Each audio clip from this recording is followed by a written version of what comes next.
এবার দুর্নীতির গুরুতর অভিযোগ উঠল কলকাতা মেডিকেল কলেজ হাসপাতালে। বিদেশ থেকে আনা দামি যন্ত্রের ভেতরে সস্তা নিম্নমানের যন্ত্রাংশ ঢুকিয়ে দেওয়া হয়েছে, এমনটাই অভিযোগ। সরকারি হাসপাতালে যন্ত্রপাতি রক্ষণাবেক্ষণের দায়িত্বে থাকা বেসরকারি সংস্থার বিরুদ্ধে এই গুরুতর অভিযোগ উঠেছে।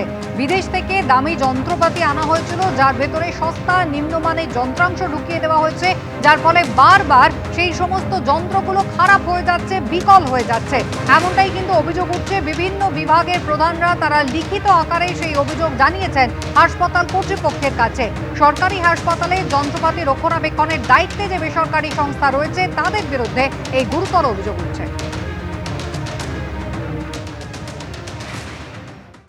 অভিযোগ তো গুরুতর। অভিযোগ এসছে দু একটি ডিপার্টমেন্ট থেকে, লিখিত অভিযোগ এসছে। আমাদের সরকার আমাদের বায়োমেডিক্যাল ইঞ্জিনিয়ার দিয়েছেন, সেই জন্য এগুলো আমরা বুঝতে পারছি। তা নাহলে আমরা আগে বুঝতে পারতাম না। তো যন্ত্রাংশ সম্পর্কে বা যন্ত্র সম্পর্কে আমাদের তো অত জ্ঞান নেই।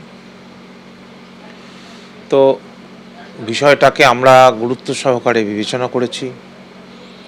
অলরেডি যে সংস্থা, আমরা এটাকে ভেরিফাই করিয়েছি এবং ভেরিফাই করে আমরা নিশ্চিত হয়েছি যে ঘটনাটি সত্য, যে অভিযোগটি এসছে সেটি সত্য। একটা উদাহরণ বলি আর কি, একটা অরিজিনাল যন্ত্রাংশের দাম 12,000 টাকা, সেখানে আমার যন্ত্রাংশ যেটা দিয়ে সারানো হয়েছে সেটার দাম 1,000 টাকা। আমাদের স্বাস্থ্য ভবন, WBMSCL সবাইকে জানাবো। আমাদেরও খুব অবাক লেগেছে।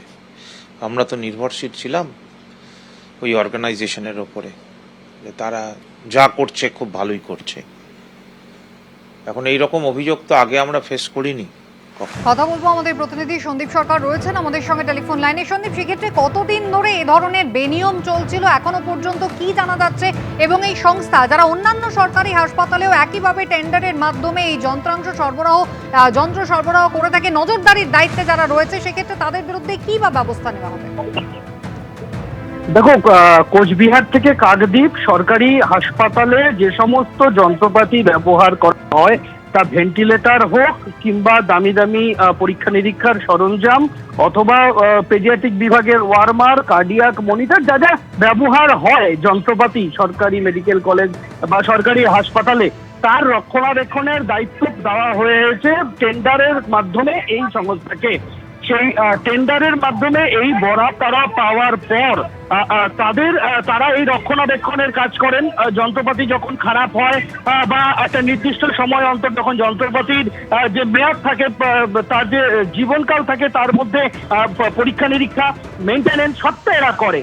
এখন একাধিক বিভাগের বিভাগীয় প্রধানদের তরফে চিঠি আসে হাসপাতাল অথরিটির কাছে এবং তাতে বলা হয় যে পরীক্ষার তারা এই সংস্থা মেনটেনেন্সের কাজ, রক্ষণাবেক্ষণের কাজ করে যাবার পরপরই দেখা যাচ্ছে যে যন্ত্র আবার খারাপ হয়ে গেছে।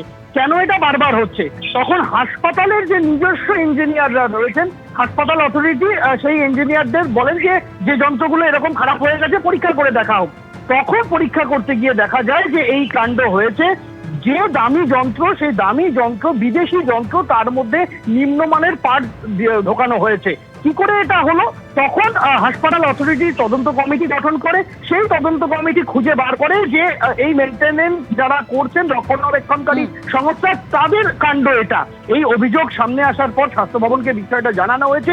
একটা উদাহরণ দিই, শিশুরোগ বিভাগের তরফ থেকে একটি চিঠি আছে, তাতে বলা হয় যে পেডিয়াট্রিক বিভাগের যে ওয়ার্মার রয়েছে, সেই ওয়ার্মারের সরঞ্জাম, সেখানে নিম্নমানের সরঞ্জাম ওয়ার্মারের, অর্থাৎ বিভিন্ন ডিপার্টমেন্টের প্রধানরা তারা ইতিমধ্যেই চিঠি লিখে অভিযোগ জানিয়েছেন। বারবার এই দামি সব যন্ত্র যা বিকল হয়ে যাচ্ছে, এই লিখিত অভিযোগ পাওয়ার পরে ইতিমধ্যেই স্বাস্থ্য ভবনকে তা জানানো হয়েছে। সন্দীপ, ধন্যবাদ। এবিপি আনন্দ, এগিয়ে থাকে, এগিয়ে রাখে।